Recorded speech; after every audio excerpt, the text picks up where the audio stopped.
Sad love story in Hindi ये कहानी है 90s की। उस जमाने में आज की तरह मोहब्बत नहीं होती थी। पहले बात करने के लिए लेटर पोस्ट करना पड़ता था। Sad love story in Hindi. Phone होता था लेकिन केबल वाला, वह भी सबके घरों में नहीं होता था। सोचिए जब आपको आपके मैसेज का रिप्लाई 1 महीने बाद मिले, कोई दुख या तकलीफ का पता तकलीफ खत्म होने के बाद पता लगे तो। Sad love story in Hindi.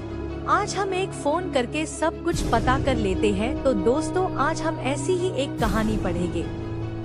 कहानी सन 1996 की है। रमेश उस समय करीब 18 साल का होगा और स्कूल खत्म करके कॉलेज में आने वाला था। उस जमाने में कॉलेज भी काम हुआ करते थे, लेकिन रमेश जिस शहर में रहता था वहाँ कॉलेज था। उस समय जातिवाद बहुत चलता था, लेकिन रमेश इन सब को नहीं मानता था, इसलिए उसने अभी तक शादी नहीं की। हालांकि उस वक्त 16 साल की उम्र में ही शादी हो जाती थी, लेकिन रमेश ने अपनी पढ़ाई के चक्कर में और उसे शादी करने का बिल्कुल मन नहीं था। उसने अपने घर में शादी के लिए मन कर दिया था कि मुझे शादी नहीं करनी है। और फिर मिली उसे हानिया। हानिया मुसलमान थी और पढ़ने के लिए अपने नाना नानी के घर आई थी। रमेश का घर हानिया के नाना नानी के घर के ठीक सामने ही था। वैसे तो उस वक्त लड़कियों को ज्यादा पढ़ाते नहीं थे, लेकिन हानिया पढ़ना चाहती थी, इसलिए वो अपने नाना नानी के पास आ गई। और जिस कॉलेज में रमेश ने एडमिशन लिया, उसी कॉलेज में हानिया ने एडमिशन लिया। दोनों सेम कोर्स कर रहे थे और एक दिन दोनों की मुलाकात क्लासरूम में हुई। अभी तक रमेश ने हानिया को देखा नहीं था क्योंकि हानिया बुरखे में थी, लेकिन आगे से एक आवाज रमेश को सुनाई दी, सर हमें ये समझ नहीं, क्या आप दोबारा बताएंगे? रमेश ने हानिया को देख तो नहीं पाया, लेकिन उसकी आवाज उसे इतनी पसंद आई कि उसे हानिया को देखने का मन करने लगा। वो पीछे बैठा बार बार हानिया को देख रहा कि किसी तरह उसे उसका चेहरा दिखे, लेकिन बुरखे से हानिया का चेहरा नहीं दिखा। कुछ देर बाद रमेश ने हानिया को घर जाते देखा और इस बार उसने उसकी आंखें देखी। उसे हानिया सा प्यार होने लगा था। रमेश उसका चेहरा देखने के लिए बेहद उत्सुक होने लगा था। रमेश रोज कॉलेज में हानिया को देखने की कोशिश करता, लेकिन देख नहीं पाया। फिर एक दिन रमेश अपने ही घर की छत पर किताब लेकर पढ़ रहा था। उसकी नजर सामने वाली छत पर पड़ी। कोई लड़की कपड़े सुखा रही होती है। अचानक से लड़की घूमती है और रमेश की तरफ देखती है। रमेश को उसकी आंखें जानी पहचानी सी लगी और रमेश हानिया को देखता ही रह गया। और फिर हानिया रमेश को देखकर नीचे चली गई। रमेश का दिल कह रहा था कि ये वही लड़की है जिसका चेहरा देखने के लिए वो कितने दिन से उत्सुक था। रमेश हाल ही सामने हानिया के नाना नानी के घर जाता है। रमेश को हानिया के नाना नानी अपने पोते जैसा ही मानते थे और रमेश उन्हें अपने दादा दादी जैसा। कोई भी मुसीबत होती रमेश उनकी मदद करता, क्योंकि उनके बच्चे उनसे अलग रहते थे। जैसे ही रमेश गया और दादी के गले लगते हुए बोला, बहुत भूख लगी है दादी, जल्दी कुछ खाने को दे दो। दादी हंसते हुए बोली, आ गया शैतान, चल दादाजी के पास बैठ, में खाना लेकर आ रही। हानिया उसे चुपके नजर से देख रही कि इसे नानी इतने प्यार से बात क्यों कर रही। दादाजी अखबार पढ़ रहे थे। रमेश उनके पास बैठा उनसे बात कर रहा था। धोखा। कहानी में और आगे बढ़ने से पहले आप प्लीज चैनल को सब्सक्राइब कर दो। यदि यह वीडियो लड़की की होती तो सभी चैनल को सब्सक्राइब करते। आप सभी से हाथ जोड़कर विनती है कि आप प्लीज चैनल को सब्सक्राइब कर दो। धोखा। तभी हानिया आती है और रमेश उसे देखता ही रह जाता है। दादाजी कहते हैं, ये हानिया है, हमारी बेटी की बेटी। और हानिया, ये रमेश हमारा बच्चा, बहुत ध्यान रखता है हमारा। रमेश हानिया को देखकर खुश हो जाता है और उसके होश उड़ जाते हैं। तभी दादी उसे खाना खाने को कहती है। रमेश कहता है, हानिया तो हमारे कॉलेज में मेरी ही क्लास में पढ़ती है दादी। दादाजी कहते हैं, अरे ये तो और भी अच्छी बात है, हानिया को साथ लेकर जाया करो कॉलेज। रमेश ठीक है कहकर चला जाता है। अगले दिन सुबह हानिया के साथ रमेश कॉलेज जा रहा था। तब रमेश ने हानिया से बात करने की कोशिश की, लेकिन हानिया ने ज्यादा बात नहीं की। लेकिन रोज साथ में कॉलेज जाना धीरे धीरे दोनों की अच्छी दोस्ती हो गई थी और दोनों खुल के एक दूसरे से बात लगे थे। पहले की तरह हानिया चुप नहीं रहती। कुछ दिनों से कॉलेज में एक लड़का हानिया को परेशान कर रहा था, लेकिन हानिया ने रमेश को नहीं बताया। लेकिन एक दिन रमेश ने अपनी आंखों से एक लड़के को देखा, वो हानिया का हाथ पकड़ने की कोशिश कर रहा था।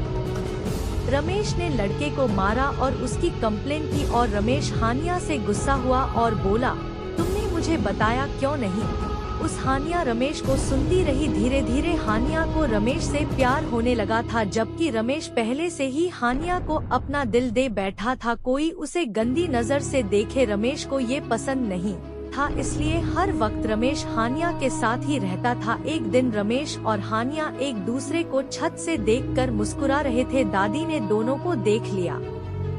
जब रमेश दादी के पास गया तब दादी ने मुस्कुरा कर कहा, अपने दिल की बात उससे कह दी या नहीं? रमेश ने जल्दी में जवाब देते हुए कहा, अभी कहाँ बोल पाए दादी। और रमेश को एकदम से याद आया दादी को कैसे पता चला, और फिर दादी ने कहा, साथ अच्छे लगते हो, जल्दी हानिया को अपने दिल की बात बता दे। रमेश, दादी कहीं मना ना कर दे, इस बात का मुझे डर लगता है। दादी कुछ ही दिनों बाद घर चली जाएगी, फिर बैठा रहना, कोई और ले जाएगा उसे शादी करके। रमेश, नहीं नहीं दादी, शुभ शुभ बोलिए। रमेश अगले दिन ही रास्ते में हानिया को अपने दिल की बात बताते हुए कहता है, सुनो हानिया, मैं तुमसे बहुत प्यार करता हूँ और तुमसे शादी करना चाहता हूँ। हानिया मुस्कुराते हुए चली जाती है और शाम को घर आने को कहती है। रमेश शाम को घर जाता है। हानिया के नाना नानी और हानिया बैठे होते हैं। हानिया सब कुछ बता देती है अपने नाना नानी को। दादाजी मुस्कुराते हुए कहते हैं, तो कब करनी है शादी?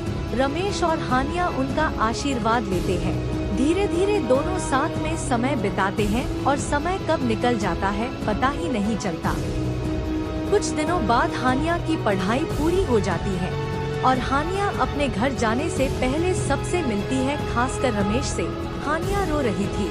रमेश हानिया से कहता है, रो मत, घर जाकर चिट्ठी लिखना, मैं भी लिखूंगा, और मम्मी पापा से बात करो और बस फिर शादी करके ले आएंगे तुम्हें। हानिया रमेश को आखिरी दफा गले लगाती है और फिर चली जाती है। घर जाकर दोनों एक दूसरे को चिट्ठी लिखते हैं। करीब 20 दिन लग जाते थे दोनों की बात एक दूसरे तक पहुंचने में, जब तक दोनों एक दूसरे की चिट्ठी का इंतजार करते रहते थे। एक दिन हानिया के नाना नानी ने हानिया के माता पिता से बात की। रमेश और हानिया की शादी के लिए रमेश भी वहीं बैठा सुन रहा था, लेकिन हानिया के पिता इस शादी से इनकार कर देते हैं क्योंकि रमेश हिंदू था। लेकिन हानिया ने अपने घर में कह दिया कि वह सिर्फ रमेश से ही शादी करेगी। उस समय लड़की का इतना कहना बहुत बड़ी बात थी। उसके बाद हानिया के पिता ने एक लड़का देखकर हानिया की शादी तय कर दी। हानिया ने रमेश को खत लिखा कि उसके पिता उसकी शादी जबरदस्ती कर रहे हैं और वो कुछ करे। जब तक रमेश के पास खत पहुंचा, हानिया की शादी हो चुकी थी। रमेश हानिया के घर पहुंचा, लेकिन वहां कोई नहीं मिला। हानिया के माता पिता भी वहां से दूसरी जगह रहने चले गए। ये बात हानिया के नाना नानी तक को पता नहीं चलने दी। हानिया करीब 1 साल बाद अपने नाना नानी के घर आई। जैसे ही रमेश को पता चला हानिया आई है, रमेश भाग कर गया। आखिरी मुलाकात। रमेश ने हानिया को देखा। हानिया नजरें चुकाए खड़ी थी। उसने रमेश को नहीं देखा क्योंकि अगर वह रमेश को देखती तो फिर वापस नहीं जा पाती, फिर दुनिया उसे कलंकित कहने लगता। हानिया के आंखों के नीचे काले गड्ढे पड़ चुके थे। हानिया चेहरा देख रमेश समझ गया था कि हानिया वहाँ खुश नहीं है, इसलिए रमेश ने हानिया से कहा, अब यही रहोगी ना, वहाँ मत जाना, अब हम शादी कर लेंगे। हानिया ने रमेश से कहा, आखिरी बार माफी मांगने आए हैं, हमें माफ कर देना, अब हम किसी और के हैं, वो हमें जैसे रखेंगे वैसे हमें रहना पड़ेगा। हानिया इतना कहकर चली गई। रमेश बस रोता रह गया।